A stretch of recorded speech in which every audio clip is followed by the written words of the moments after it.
இந்த உலகத்திற்கு தன்று என் வாழ்க்கைக்கு அர்த்தமளித்த என் பெற்றோர்கள் திருமதி மாலதி பணிக்கர், திரு பணிக்கர் அவர்களை வணங்குகிறேன். Your Excellency, Sivakumar Ishwaran sir, my lovely teachers, my lovely darlings, my students, most respected parents, I am happy to welcome you all for this annual day.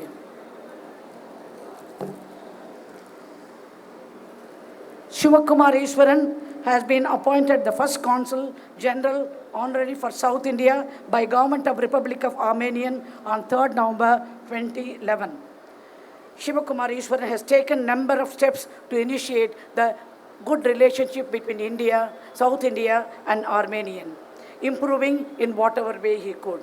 He is 57 years old, born in Mumbai, but educated in Chennai in a well-known school and graduated as an engineer from Madras, holding a master's in business administration degree. After graduation, qualifying in business administration, he co-founded Canadian Crystalline Group. Currently, he is chairman of Canadian Crystalline Group, a 56-year-old multinational company headquarters in Chennai, India. Achievements and capabilities. Sivakumar Ishwaran, a national patriot, service-minded, has valued himself to work for the cause of humanity as well as help needies. Most important thing about Mr. Sivakumar Ishwaran is he is more human. Not that His Excellency, this, that. He has no style. He is more human, just like any one of us, talking nicely, how his business has started some years back by his father, when people don't even think about desaltation of anything, his father taught and he is carrying on. I welcome on behalf of everyone here and my own self, Your Excellency, Mr. Sivakumar Ishwaran Amesh. மக்களே, பெற்றோர்களே, கிடைத்து விட்டீர்கள் நீங்கள் இன்றைக்கு என் கையில். ரொம்ப சந்தோஷம் உங்களெல்லாம் பார்க்குறது. ஒவ்வொரு முறையும் நான் சொல்ல போகிறதில்ல, என் ஸ்கூல் நல்ல ஸ்கூல், என் ஸ்கூல் அப்படி, நாங்கள் இதை சொல்ல போகிறதில்ல. உங்களுக்கு தெரியும் நான் என்ன பண்ணுறேன், நான் என்ன பண்ணலை, என்ன தப்பு பண்ணுறேன்னு வரைக்கும் உங்களுக்கு நல்லாவே தெரியும். அதனால் அதை பற்றி நான் பேசவே போகிறதில்ல. Few things which I want every parent to do. ஒரே ஒரு 5 விஷயம். Mega value. மென்டலாக உங்கள் குழந்தைகளை மிக சிறந்த மனிதர்களாக ஆக்குவதற்கு முயற்சி செய்யுங்கள். தைரியம் கொடுங்க, நான் இருக்கேன், தைரியம் கொடுங்க, நீ இதை செய், உனக்கு நல்லதுன்னு. இப்போ இருக்கிற ஜென் கிட்டு 2K கிட்டு என்னமோ சொல்கிறாங்க, அதெல்லாம் நம்ம பேச்சை கேட்க. இருந்தாலும் கட்டின சோறும் சொல்லிய வாக்கும், கட்டி கொடுத்த சோறும் சொல்லிய வாக்கும் ரொம்ப நாள் இருக்காது.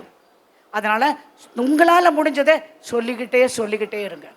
நீங்கள் சொல்லிக்கிட்டே இருந்தால் they will find they are moving. அவங்களே கண்டுபிடிப்பாங்க. இப்போ இருக்கிற பசங்கள்லாம் யூடியூபும் இன்ஸ்டாகிராமும் ஃபேஸ்புக்கும் எல்லாத்துலேயும் இருக்கிறதுனால அவங்களுக்கு தெரியாத விஷயம். உங்களோட அறிவாளி அவங்க, உங்களோட புத்திசாலி. ஆனால் உங்கள் கடமையை நீங்கள் செய்து விடுங்கள். அடுத்தது, எமோஷ்னலாக நிறைய டிஸ்டர்ப் ஆகக்கூடாது. அவங்ககிட்ட சொல்லுங்கள், என்ன சொல்லுங்கள், இவன் நீ கருப்பாக இருக்கான்னு சொல்கிறானா, போடா, நான் கருப்பில் அழகு, காந்தலில் ருசி. காந்தல்னால் உங்களுக்கெல்லாம் தெரியுமா யாருக்காவது? நம்ம வீட்டில் பாட்டியெல்லாம் உப்புமாலாம் பண்ணிவிட்டு அடியில் அந்த இருக்கிற அந்த வண்டலை கையில் கொடுப்பாங்க, அதில் கொஞ்சம் சர்க்கரையோ வெல்லமோ வச்சு கொடுப்பாங்க. ரொம்ப இனிப்பாக ருசியாக இருக்கும். அதனால் சொல்லுங்க, கருப்பிலை அழகு, காந்தலில் ருசி நான் அப்படி சொல்லுங்கள். குள்ளோன்றாங்களா, போடா போக்கத்தவனே. எத்தனையோ பேர், அப்துல் கலாம் கூட தான் குள்ளமாக இருந்தார், அவர் சாதிக்கலையா? அந்த மாதிரி குழந்தையை எமோஷ்னலாக நீங்கள் யாரை பார்த்தும் பயப்படாமல், டீசிங்கை பார்த்து கவலைப்படாமல், நீங்கள் கண்டிப்பாக தினம் சாயங்காலம் உங்கள் குழந்தைகிட்ட பேசியே ஆகணும். இது ரொம்ப ரொம்ப ரொம்ப முக்கியம். ஏன்னா அந்த அம்மாவும் அப்பாவும் கொடுக்குற சப்போர்ட்டு ரொம்ப ரொம்ப முக்கியம். அடுத்தது என்னென்னா வேல்யூஸ். என்ன வேல்யூஸ்? இவங்க எப்படி குடும்ப பற்று அதை வச்சுக்கொள்ள வேண்டும். இவனுக்கு சித்தப்பா இருக்காங்க, பெரியப்பா இருக்காங்க, மாமாட்ட சொல்லிக்கோ. அம்மா, அப்பா, மாமா, சித்தப்பா, பெரியப்பா, சித்தி, அத்தை, அத்தனை பேர் முக்கியம்.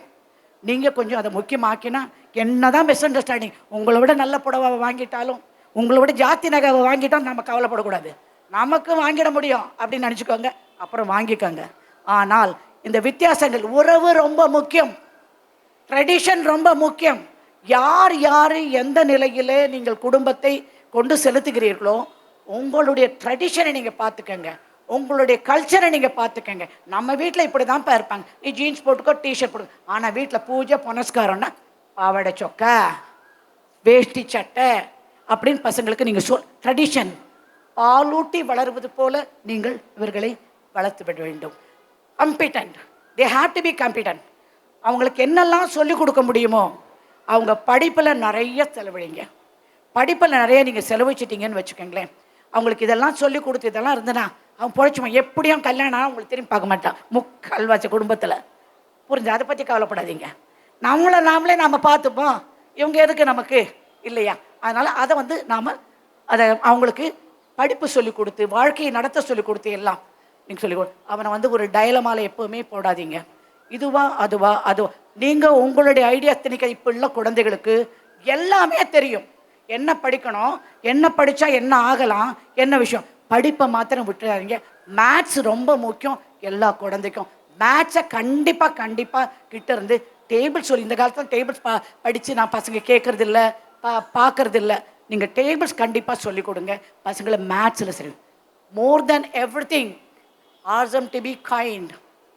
உலகத்தில் ரொம்ப முக்கியமான சில விஷயங்கள் தான் to be kind, to be happy, to be wonderful and nice to other people.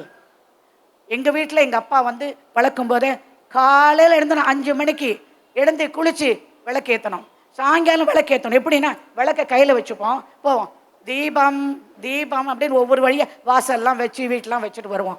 அது இன்றைக்கும் நான் ப்ராக்டிஸ் பண்ணுறேன், என் பசங்களும் ப்ராக்டிஸ் பண்ணுது. அது ஒரு நல்ல உணர்வு. நீ முஸ்லீமாக இருந்தால் உன் தொழுகை 5 வேளை தொழுகை விடவே கூடாது, நீ கிறிஸ்டியனாக இருந்தால் சர்ச்சுக்கு போகிறது விடவே கூடாது. இது எல்லாமே முக்கியமாக உங்கள் வாழ்க்கையில் உங்கள் குடும்பத்தை பொறுத்த மட்டும். எனவே இதை நீங்கள் பழக்குங்கள். நீங்கள் ஒரு அருமையான நாங்கள் எங்கள் ஏபிசிடி சொல்லி கொடுத்துருவோம், மேத்ஸ் சொல்லி கொடுத்துருவோம், ஃபிசிக்ஸ் சொல்லி கொடுத்துருவோம், எல்லாம் சரிதான், அவ்வளோதான் நாங்கள் சொல்லிக் கொடுப்போம். மற்றதெல்லாம் உங்கள் கிட்டேருந்து வரணும். அன்பு, கருணை, பாசம், மரியாதை நீங்கள் சொல்லிக் கொடுக்க வேண்டும். புரிந்ததா? உங்களுக்கு ஒரு வேண்டுகோள் எழுதி வச்சிருக்கேன், உங்களுக்கு என்ன சொல்லணும் அப்படின்னு.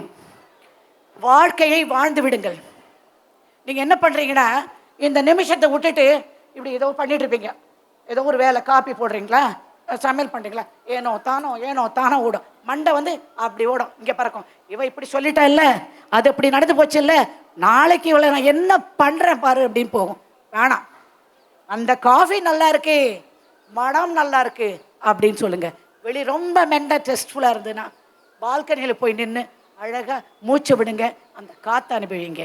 ஜில்லுன்னு யார் மேலே ஜில்லுன்னு தண்ணி குடிங்க. யாராவது உங்களை தொந்தரவு பண்ணுறாங்களா? இந்த வாழ்க்கையில் டாக்ஸிக் பீப்புள் நிறைய பேர் வந்துடுறாங்க இப்போல்லாம். நம்ம அவங்க இல்லாமல் முடியாது, என் ஃப்ரெண்டு இல்லாமல் வெளியில் போக முடியாது அப்படி இருக்கும்போது அது எப்படி தெரியுமா? சில்லறையை கும்பலில் போட்டுட்டு அந்த சில்லறையை தேடி எடுக்கிறது எவ்வளோ கஷ்டம். அது மாதிரி தான் அவங்க போனாங்கன்னா விட்டுடுங்க. உங்கள் வாழ்க்கை, உங்கள் மனது நிம்மதி, நீங்கள் தான் ரொம்ப முக்கியம். நீங்களும் உங்கள் சந்தோஷமும் உங்கள் மன அமைதியும் முக்கியம் என்பது நீங்கள் எப்போதும் உணர்ந்து கொண்டே இருக்க வேண்டும். யாரை பற்றியும் கவலைப்படாதீங்க, உங்களுடைய வாழ்க்கை வாழ்ந்து பார்த்துருங்க. நம்ம இன்னொரு சபதம் கூட எடுத்துக்கலாம்.